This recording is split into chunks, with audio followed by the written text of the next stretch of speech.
Hello and welcome back to my channel, and today you find me in a bad mood, my friends, a terrible mood, because this weekend I was supposed to be living it up in Italy, eating beautiful food, looking at beautiful buildings and works of art, but I'm stuck here back home in London. The reason is that yesterday, just as I was about to fly out of England, Heathrow set on fire. And the plane was cancelled, and my whole weekend was buggered up. So I'm sitting here really angry. So I thought what I'd do is, I'd do an angry video. I've been meaning to do this for a while. I wanted to talk about films, right? Which, it's not like I feel they're overrated, or some people like them and I'm not so keen. I want to talk about times in my life when I've been watching a film and I've had a really violent, negative reaction. A reaction almost of hate. I'm not just saying, I don't like this movie, that's a bit crap. I'm saying that I actually sort of felt revolted by it. And it sort of made me think about my own sort of priorities and criteria in watching films. And these are films that many people admire and really love and have been touched by. So I was kind of curious about my own reaction and why I seem to be the only one who feels this way. So I thought I'd share some of this bile with you today, just to sort of get a conversation going about how some of us react very particularly to a work of art when others see it as quite good or quite normal. So let me take you back to my first instance in 2014. And at the London Film Festival, I go to see a film called Horse Money. Now, this is the latest film by a very acclaimed Portuguese director called Pedro Costa, real critic's darling, you know. And I'd seen a couple of his films and I was intrigued by them. And I wanted to go and see this latest film. So I go to the BFI, it's BFI 2, very hot cinema, which doesn't help. And I'm sitting there. And about halfway through this film, something in me snapped. And I thought, what the hell is this? Now, to give a bit of context, Pedro Costa is quite a severe, quite rigorous art house director. And almost his entire career, his films have been about this particular community in Lisbon. It's called Fontanhas. And this community is made up of immigrants from the African country of Cape Verde Islands. So they're black African immigrants. It was a former Portuguese colony, and they've come to Lisbon to work. And most of them live in poverty and quite harsh conditions. And Costa has developed almost his entire filmography to these people. And he's made his own movies about them to sort of show their story and their world. In this particular film, he goes back to the events of the 1970s and what was called the Carnation Revolution. This was a moment when a sort of dictatorship by Salazar was ended and the sort of opening out of Portugal. So you'd think quite a hopeful moment. But for these Cape Verdean immigrants, and he concentrates on two, a guy called Ventura, who appears in most of his movies, and Vitalina Varela, who will actually become the title character of a later film. He concentrates on their experiences of this revolution, and they were frightened because they didn't really understand what was going on. This was something going on in this Portuguese community around them that they were not part of, and they felt threatened by it. And what Costa does is, he explores this in a very rigorous, almost avant-garde style. You know, little vignette sequences, often in very, twilight, like chiaroscuro setting. Sort of offbeat looks, scenes, created plays almost within a film. So like one scene, for example, Ventura is sort of shabbily, sort of in his pyjamas almost, trapped in a lift with the ghost of a Portuguese soldier who just stands like a statue. And they have this kind of whispered dialogue. It's a very strange scene. In another scene, Vitalina Varela simply reads out her immigration papers and she's framed almost like a goddess, with the darkness behind her.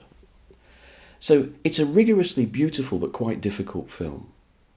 But I felt almost a really visceral negative reaction to it. Why? Because I thought, what's going on here? Here we are, a bunch of middle-class people, turning up in a boutique art cinema to watch a film by this director, to admire his work, to admire the latest Pedro Costa film. But what's the film about? It's about a group of people who are poor, disenfranchised and struggling. Is this film for them? If it is, then surely we should be more interested and invested in them than we are in admiring Pedro Costa. Is this film of them? Is this the film that they would produce if they had the means? Is this the kind of film that they would like watching? Does this really tell us much about these people, right? Or is it expressing Pedro Costa's ideas about them? If we say watched a 30-minute TV documentary with a voiceover, which, aesthetically is not as respectable, but surely the audience watching it would get more out of it, more information and more understanding. Would it have been better for these people? Would their material life have been improved, right? If a TV documentary had been made showing what they were going through, instead of a niche art house film going to middle-class audiences. Who's winning here? Has the fact that Pedro Costa has devoted his entire life to filming them, have their lives appreciably gained because of that? I had a very similar feeling a few years earlier when I went to see a film called ABC Africa. This was a documentary directed by the Iranian director Abbas Kiarostami.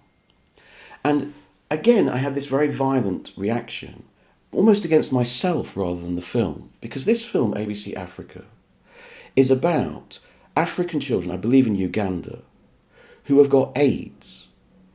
And they're in these very poor, badly resourced clinics, and they're dying of AIDS, right?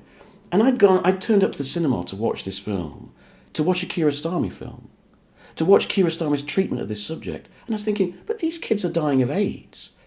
I was kind of angry at myself. Like, you're celebrating Kiarostami's, the central part of the film. He has this whole sequence where the power goes, and all these filmmakers, the foreigners and visitors are trapped in this darkness. And it's a very brilliant scene which gets across the reality of living in that part of the world. But I'm thinking about how clever Kiarostami is for using that and exploiting it. But I'm thinking, but this is about children who are dying, who've got this awful disease. And I felt the same thing watching this Pedro Costa film. And what added to my sense of anger about the film was this. Jonathan Rosenbaum, the American critic, is a very great admirer of Pedro Costa. And he particularly admires a film that Costa made in the 1990s called Casa de Lava, as do I. It's a beautiful film. And it was actually filmed on the Cape Verde Islands. And it's a landscape movie. And Rosenbaum enjoyed it. And he said to Pedro Costa, he says, why don't you make more landscape movies? And this was Pedro Costa's reply. His reply was, because it's too easy. Now, I don't know about you, but for me, I find that reply really loathsome. Because it's too easy. What? So what you're making films for is to be admired, to be seen to be doing brilliant work and craftsmanship. Surely, whether you make a landscape movie or not, is because you need to make it, because you want to make it, because that's what you're interested in. If you're making films to be seen how much you're testing yourself, and how brilliant and bravura and virtuoso you are, what does that say about your relationship to these people who you're putting in your films? That what's more important, sharing their story or seeming to be brilliant in doing so? Do you see what I mean? I think the best piece of criticism about Pedro Costa is a really waspish little remark by a British critic called Tony Raines. And I like to think that this is a piece of criticism rather than a piece of gossip. He went to this Korean film festival to present his latest film, Pedro Costa, and he did a little Q&A, and Tony Raines was present. And Tony Raines said, I was struck all over again by how humble Pedro Costa was on stage and how self-important he was off it. And that is a brilliant little scorpion sting of criticism. It gets to the heart of why I don't like his films. Let's look at two other examples now. Two war films, much admired, much loved war films, which I cannot sit through. The first is Bridge on the River Kwai, the David Lean epic. This is where David Lean loses me. Up until that point, I think he's a great director. After this, I really don't like him very much at all. And it's this film that does it, really. Now, why do I dislike this film so much? Well, it's a film that's based in the Japanese prisoner of war camps, where many British soldiers were captured and treated appallingly. And let's bear in mind, this film was made in 1958, so we're only looking at about 12 or 13 years since these camps closed and these men came back to Britain. And many of them were traumatised for life. So this is only a decade after it's happened. And here is a British director making coin from it. I find that in itself quite questionable. And then, what really irks me about the film is the William Holden character, the American. Often you get in British war movies, an American is put in to get the American audiences watching. And the American is always presented as more dynamic and more heroic, and the British as more effete and clipped, as we see with the Alec Guinness character. That really irritates me. Here are these British men who've gone through this appalling treatment in these Japanese prisoner of war camps. Now, 10 years later, they're having to watch a film where the British are shown as being a bit effete and a bit strange, and the American guy is the guy who escapes and gets away, then comes back to rescue them. That really sticks in my craw. It doesn't seem to matter to anyone else. I say that, but a few years ago, right, I was subtitling this ITV drama. It was called Jericho. I don't know if you remember this. It starred Robert Lindsay, a very good actor, in a sort of 1950s detective series. And it was this episode, right, where someone is killing people around, Piccadilly and Leicester Square. And Robert Lindsay tracks it down to this cinema, and he tracks it down to the projectionist. And the projectionist has gone mad because they keep having to put Bridge on the River Kwai on the cinema screen, and they were an ex-Japanese POW. And it's driven him crazy that all these audiences are turning up for entertainment to watch Bridge on the River Kwai. So perhaps I'm not alone. Perhaps the writer of that episode agrees with me. My second choice of war film on this subject is Full Metal Jacket, the Stanley Kubrick film. When I did a top 10 Stanley Kubrick films many years ago on this channel, people were curious that I didn't include this film, which is often regarded as one of Kubrick's best films. I absolutely hate it, and I refuse to sit through it ever again. Now, here's why. Years ago, a friend of mine and I were having a chat about movies, and he found out that I didn't like Full Metal Jacket, and he was really shocked, because he thought this was one of the films of his life. And he wrote me this really beautiful email, where he put, in very intellectual, intelligent terms, why he thought it was a great movie, and the way it developed its theme of the different kinds of death, from suicide to murder to the authorised murder of killing in the army. And it was such a brilliant intellectual argument, and I was deeply impressed, right? And what embarrassed me was I didn't have, an intellectual argument. It demands an intellectual response, doesn't it? But sometimes the way we feel about films is not intellectual. It could be emotional or psychological, as it was in my case. So I had to reply with what seemed like a glib argument, but it was a sincere one.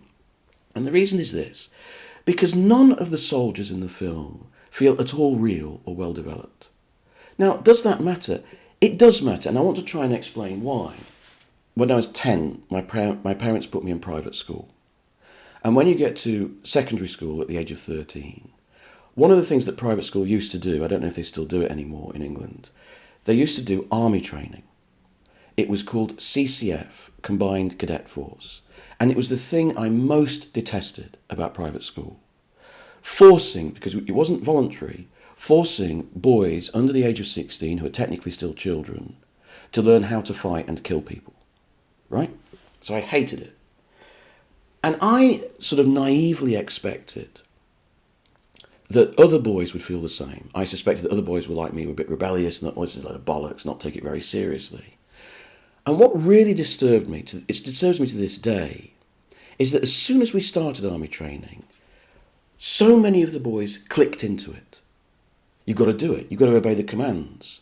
It's almost as if they wanted it. I was really disturbed by that. It was one of my life lessons. It was one of my rites of passage. That actually a lot of people respond to that sense of orders and helping everyone else and being at the same level. They click into it. They feel that sense of duty. They feel that sense of order. I thought they'd rebel against it, but they didn't. And what that taught me is the military machine works very effectively, right? Because you are all still individuals who are all still pretty frightened. But it forces you into that sort of collective mentality. So if you're going to make a war film, right, it has to show both. It has to show the individuals within the system, but also how that collective mentality, co-opts them in so cleverly. And I've always judged war films on that ever since. And I've only seen 3 films that I think really meet my criteria of a good war film, that shows the individuals and also shows the system and the pain and the tension of that.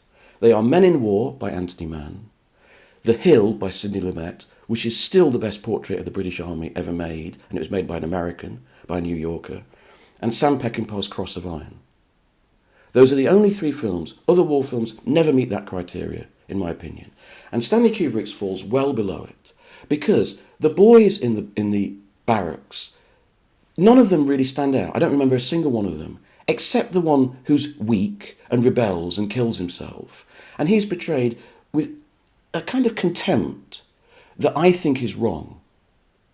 I just think it's completely, I don't like it. It's kind of ugly. It's almost as though Kubrick is looking at that bloke through the eyes of a bully. Compare that, for example, to the weak soldier in Sidney Lumet's The Hill, who eventually has a nervous breakdown and starts just parading up and down the cell uncontrollably. It's handled much more truthfully and much more respectfully. And bear in mind also this idea of Kubrick looking at him as a bully. Kubrick loved the drill sergeant in the film. He was a genuine drill sergeant, and Kubrick thought he was great. And he went on to record a record in the 80s, I'm going to be a drill instructor or something like that, which people thought was fun. I don't think any of those people had ever actually been under a drill instructor or been through army training. And that's why I find that movie repugnant. I don't believe in any of the people in it, and I think that is the minimum requirement for a proper war movie. Let's turn to more political matters now, perhaps a bit more controversial. Now, in the 60s and 70s, counterculture and leftist culture got its wings in the cinema industry. And many of the classics from that era are very leftist films, deconstructing society. Now, many of those films I love. I'm passionate about them. But there's a couple that I think get away with murder. I want to talk about them. The first is Investigation of a Citizen Above Suspicion by the Italian director Elio Petri. Now, this is considered as an Italian classic, and I was very keen to watch it. It stars Gian Maria Volante, who I think is a brilliant actor. And the story is intriguing. The story is about a police chief, and what he does is, he's so complacent within the system, he thinks the system can't touch him because he's powerful, that he actually kills his mistress to prove that the system will not find him guilty, and if they do find him guilty, they'll let him off, right? Throughout the film, the way Volante plays the police chief is clearly and rather crudely modelled on Mussolini. So there's one scene where the police chiefs are giving a press conference, right? And he's doing all this business. He's going, the middle class, they don't care. They're political activists. They must be repressed. And they're doing all this business like Mussolini. It's incredibly crude, right? And then on top of this, to really demonise this guy, Elio Petri makes a classic error of the politicised artists, right? That they are somehow immature, right? That the opposite, leftists, they're more mature. And one way you show this is that they're more sexually mature, that they know how to treat a woman better. So in his sex life, you know, this police chief doesn't satisfy his woman because he's too narrow and pinched and conservative.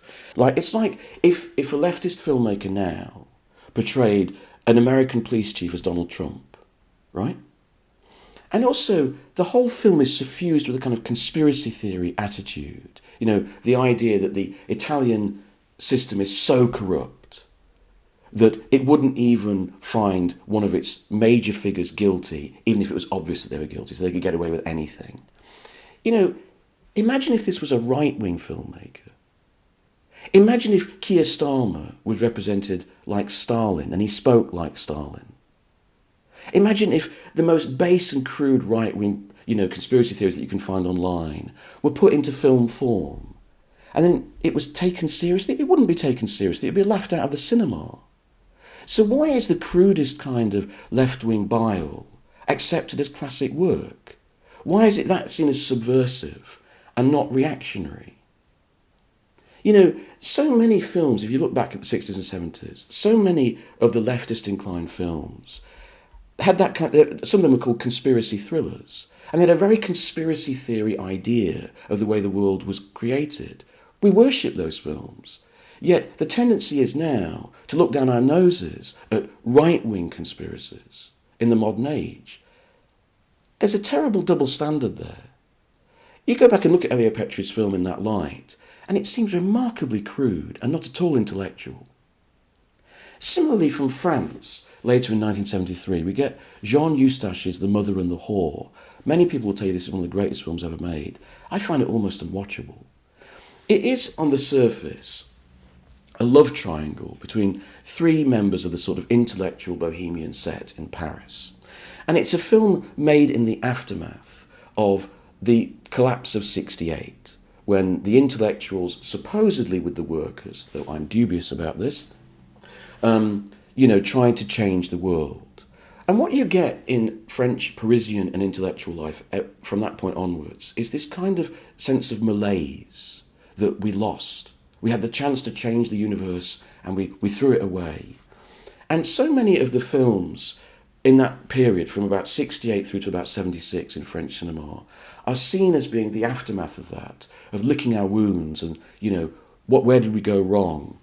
And I find that incredibly solipsistic and self-involved and just indulgent. Did those intellectuals in Paris really care about the workers? Did they really care about the unions? Was there real solidarity?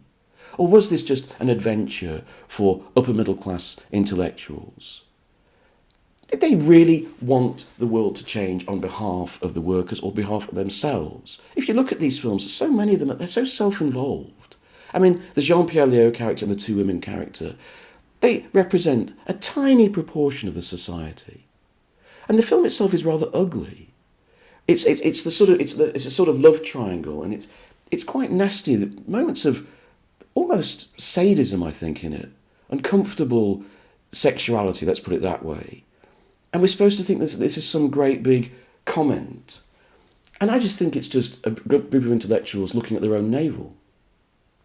But maybe I'm wrong. I'd like you to tell me if I'm wrong about this. So there's just some 6 examples of movies which have turned my stomach. And I didn't want to sort of just slag them off. I wanted to sort of give an idea of how we can interact with a film. And it can be totally different from how someone else is interacting with it. For example, another last example, one of the movies that most people, including people I respect and admire, regard as one of their great movies of all time, is Jacques Tati's Playtime. Tati constructed an whole entire city on the outskirts of Paris to construct this 2.5-hour film where he wanders through the modern city, getting into all sorts of scrapes, and there are all sorts of visual gags. And many people have written, about this film and said it's a wondrous film, it's a democratic film because there are all sorts of different gags going on at the screen at one time, and you can choose which ones you choose to watch. They're all equally uninteresting, in my opinion. I don't care how many of them there are. They're all pretty dull, and they're not very funny. I do think a comedy should be funny. I watch Jacques Tati's Playtime. I'm not going to watch it ever again. Oh my God, if I have to sit through that restaurant sequence ever again, I'll kill myself, right? It's just Benny Hill for intellectuals.